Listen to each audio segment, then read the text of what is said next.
Ladies and gentlemen, we have come to the public session, and the first person I have on the sign-up sheet is Larry Stinger. Mr. Stinger, welcome. Thank you.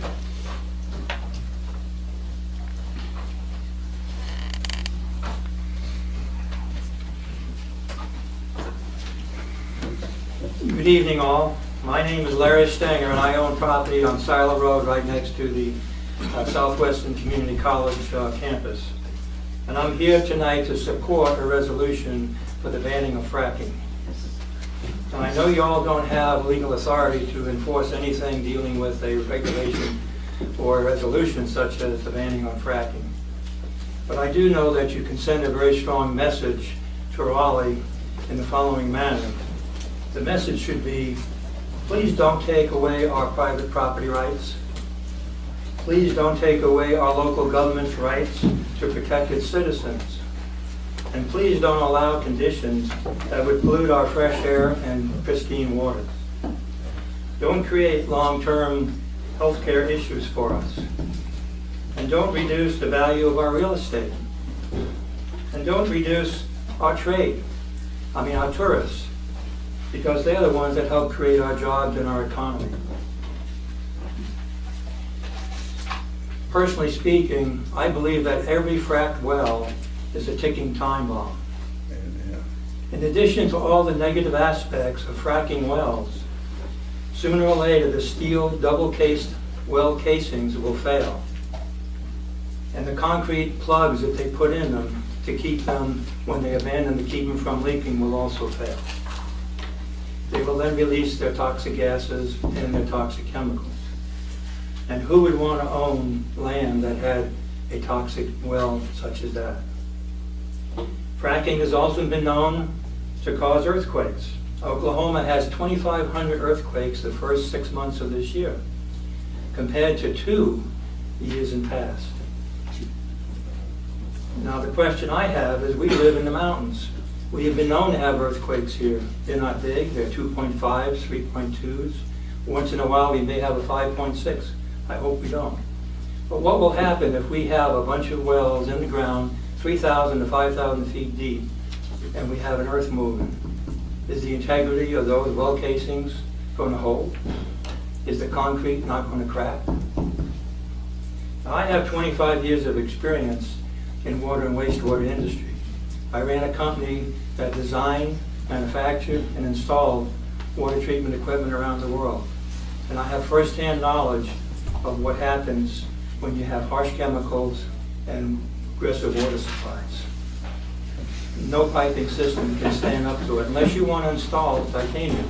And I doubt if any fracking company wants to use titanium as a well casing. Now last month in northwest Oklahoma, 25,000 gallons of hydrochloric acid was spilled from a tank on a fracking well site. The town that it's going to affect is just like Franklin. They use a stream to provide their drinking water.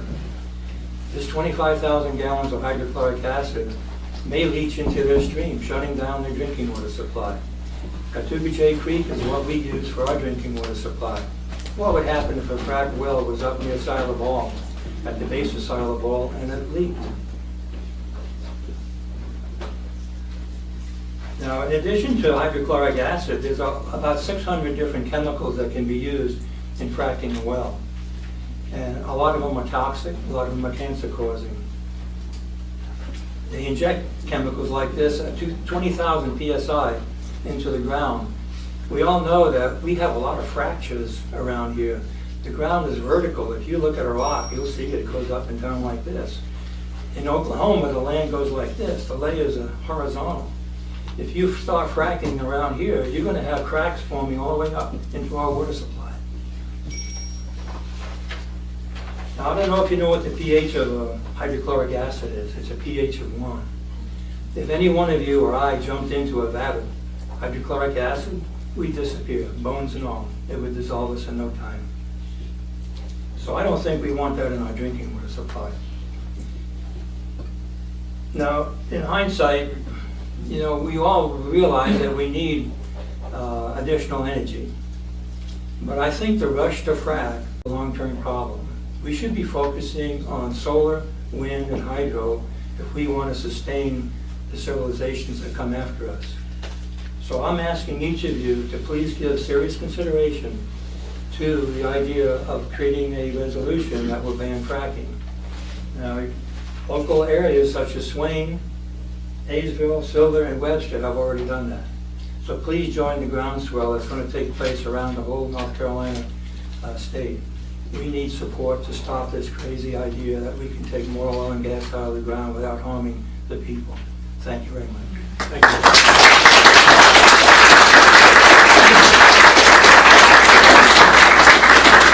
There were some folks that came in a little bit late. Did anybody that came in late, did you want to make a public statement? Just don't frack. Okay. All right, if not, we're going to move right on along then. Orville Coward. Yes, ma'am? May I say one quick thing? Very quick, very quick. I just want you to know that you have support right across the border in Raven County. I've been watching this and will continue to watch it. Do not have the intention of letting it happen here. Sure, don't intend to let it happen across Georgia. Thank you, ma'am. Appreciate it. Ladies and gentlemen of the board, Mr. Mayor, Madam, I stand here representing Hospice House Foundation of WNC Inc. And I apologize for doing it because I know that it's nearly out of order. It is certainly irregular to have been on the agenda and then be back so soon. But this is an issue that I personally, Michelle here, I don't know how many years she's been working on it. I've personally been working on it for years. There have been a lot of people in this community that have given countless hours of their time and effort, hundreds of thousands of dollars of charitable donations to this cause, which is, I don't need to tell you how precious a cause it is. Have any of you ever been to the Hospice House of Care Partners in Asheville? Ms. McCray, you've been there, and so you know what we're talking about. That it is it's a service that when people in the most desperate time of their life, when they can't be taken care of at home anymore, but don't necessarily need to be in a hospital because they're going to die any minute, any day, any hour. It's a beautiful way for human kindness and graciousness to be extended to other human beings. So it's a beautiful thing, and I would suggest all of you go look at it because it's really something wonderful. I think Michelle here would tell you that the presentation of this issue that's been made to this board in the past has probably been lacking. It's probably been lacking in information. It's probably been lacking possibly in organization.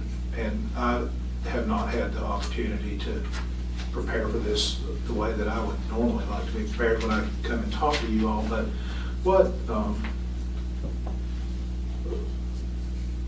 I've reviewed the statute. John and I talked about the statute at some length before we talked about the situation.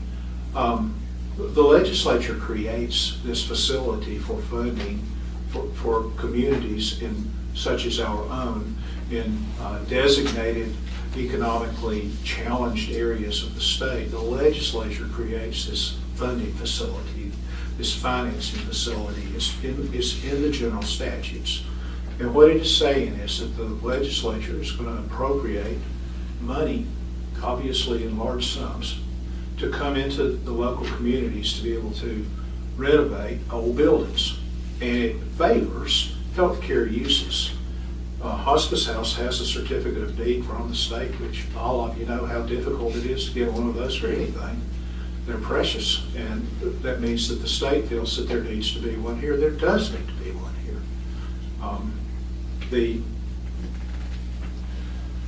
The way this would work is the Hospice House of the WC Inc. is a 501c3 corporation. It's a charitable. You can make charitable contributions to it and write them off. And that's been done to the tune of hundreds of thousands of dollars. The house that this organization owns is free and clear, thanks to the generosity of citizens of this town. It's free and clear already. It's free and clear today.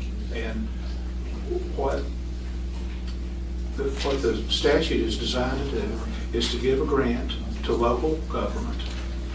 And that local government in turn loans that money to the entity that's going to pursue the endeavor. It doesn't necessarily have to be a charitable endeavor. It could be a private. I did one in another city not long ago where the recipient, the ultimate recipient of the funds, was a private business, but the city was so interested in getting the building renovated that they went through this statute. But in this case, it is a charitable foundation that would be the ultimate recipient of the money. And it is true, as John has pointed out to you all, that the statute does have certain strings attached to it, that at least theoretically, the Department of Commerce can say to pull that money back if it's not spent in certain ways. And the town does have certain responsibilities to see that it's being handled appropriately and that these jobs are being created. How many is it? 5 have to be created? 6 have to be created, and based on the size of the operation that this facility is going to operate, that's not going to be hard at all. This facility is going to be owned by this foundation, but it's going to be managed by Four Seasons out of Hendersonville, and which is obviously in the business of this. It operates other hospice houses, then this will be made available to the other providers in this community that provide hospice services: Angel Community Hospital, West Care Hospital, and Four Seasons. And presumably, if Care Partners or somebody like that were going to do it, to them as well. So this facility is not in competition with anybody. This facility is being made available to all hospice providers. So the solution that we have suggested is that you all know that the hospice house needs to come up with about $4 million to complete the project. The State Employees Credit Union has pledged $1 million of a matching pledge if the hospice house can raise $2 million.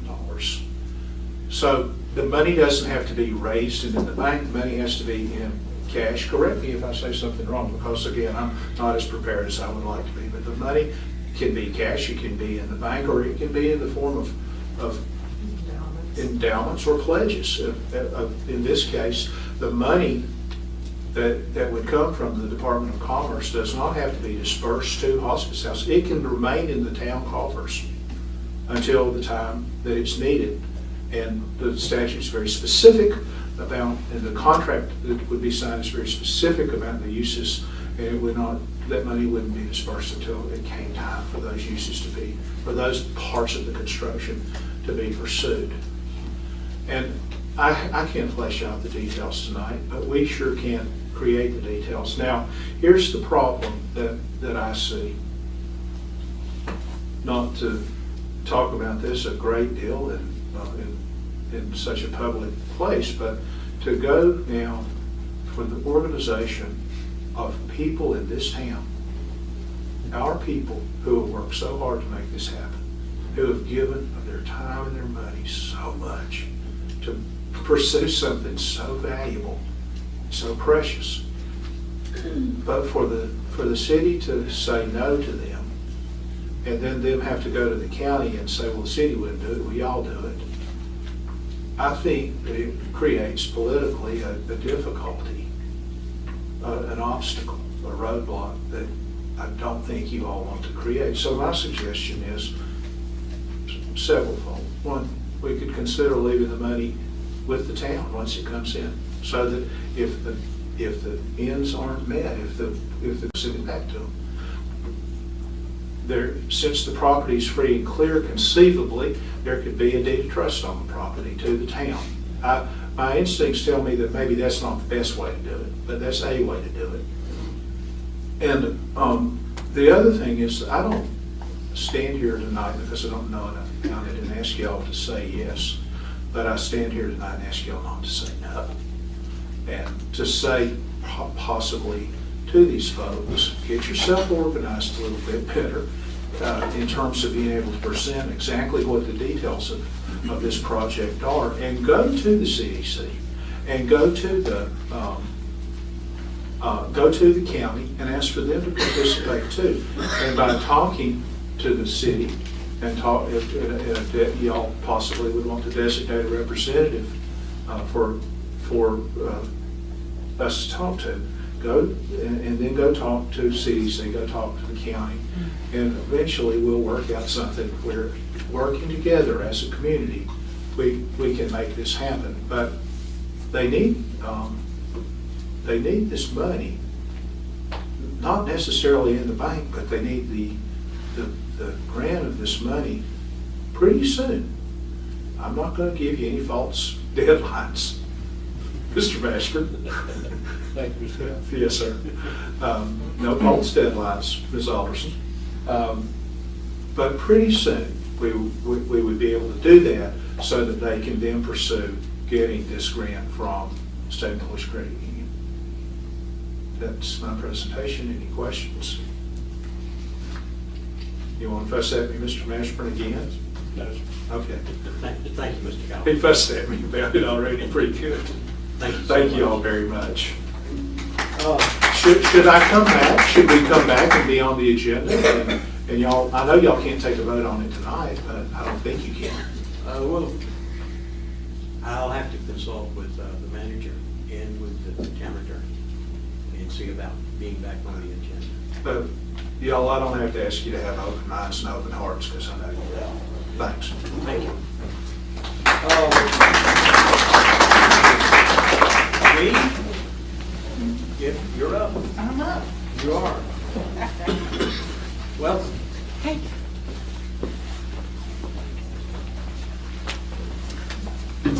Thank you, Mr. Mayor and Council, for giving us an opportunity to express our desires. I'm here in support of the resolution to the opposition to fracking.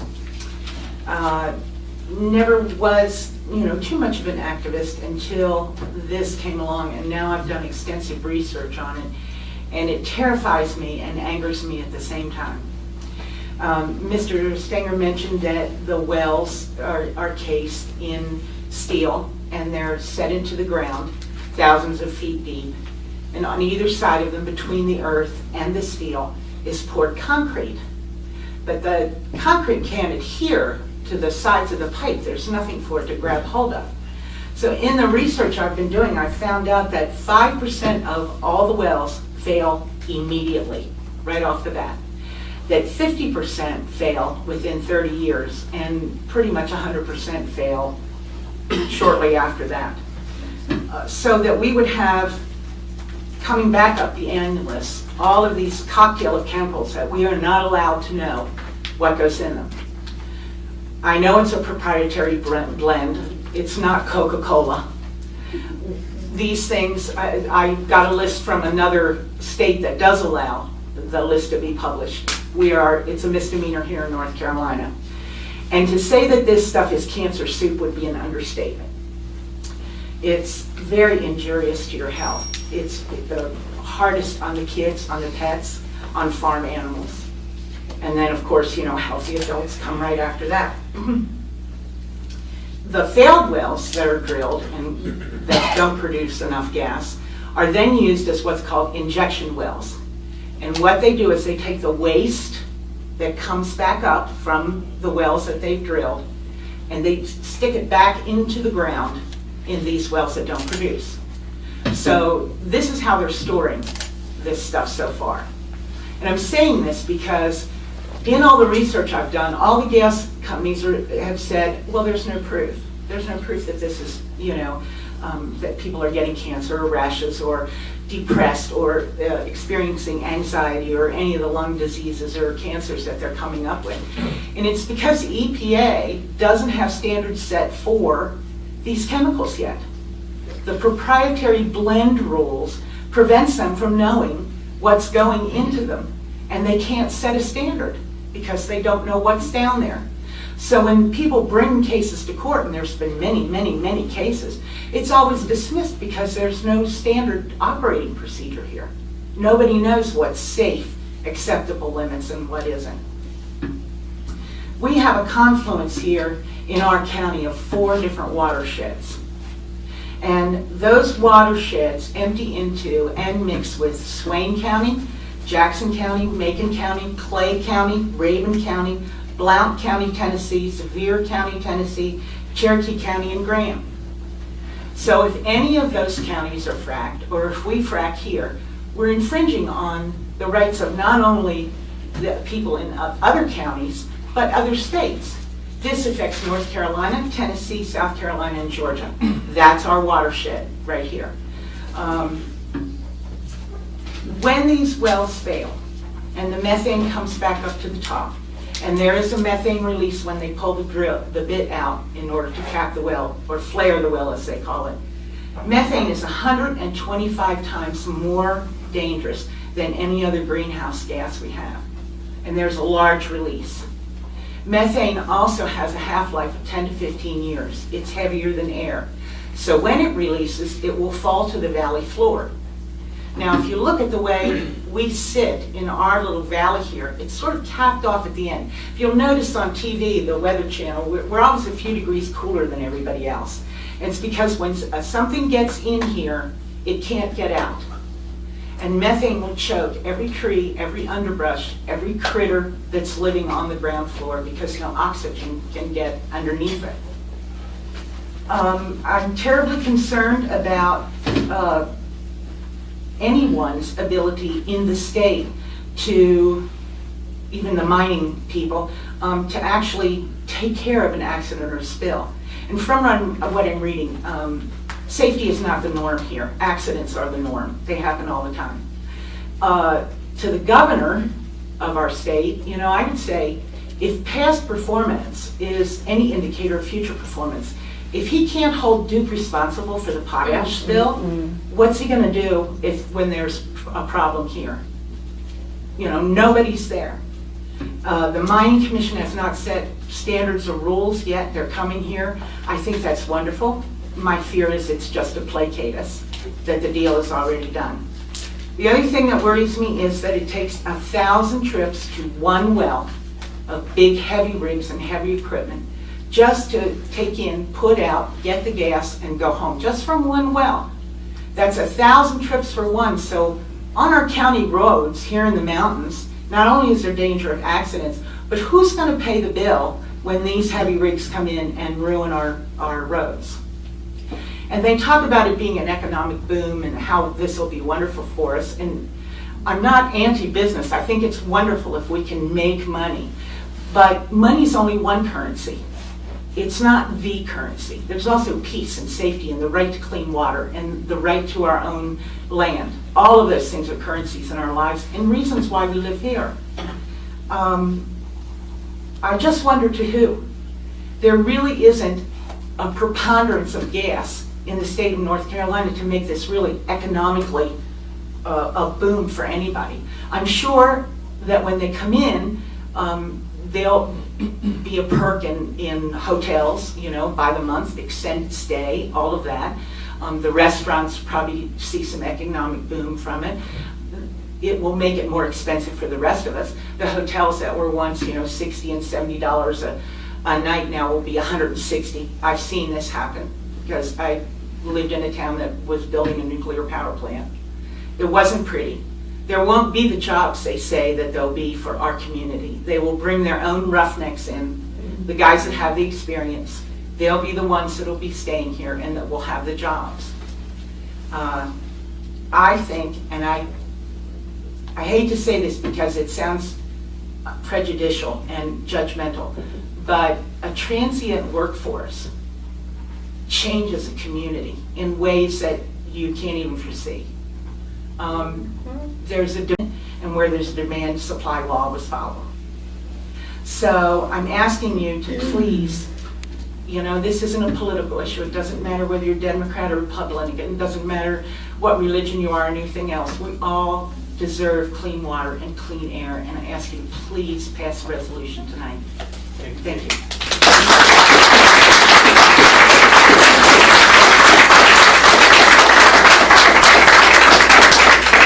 The next person on the sign-up sheet is Ann Blaine. Welcome.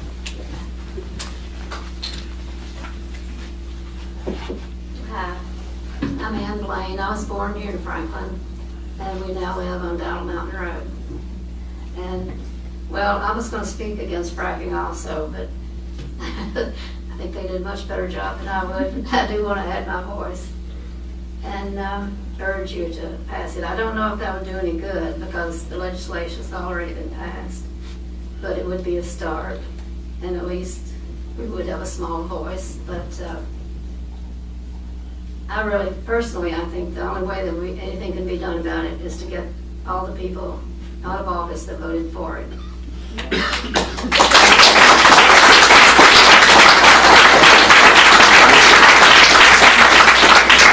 Thank you, Ms. Blaine, we appreciate it. That takes care of everybody that signed up on the public session. So we'll move right on along. Very quickly. Very, very quickly. We've got a lot to cover tonight, Norrell. As the speakers have said, the benefits are 6 years supply of gas. The death, destruction, suffering, that can be 30 years. It's an uneconomic thing. And the second point I want to make, my name is Norrell Kirkland. Anybody who wants to join me in a petition to impeach the governor? Thank you, Noel. Appreciate that. The next one.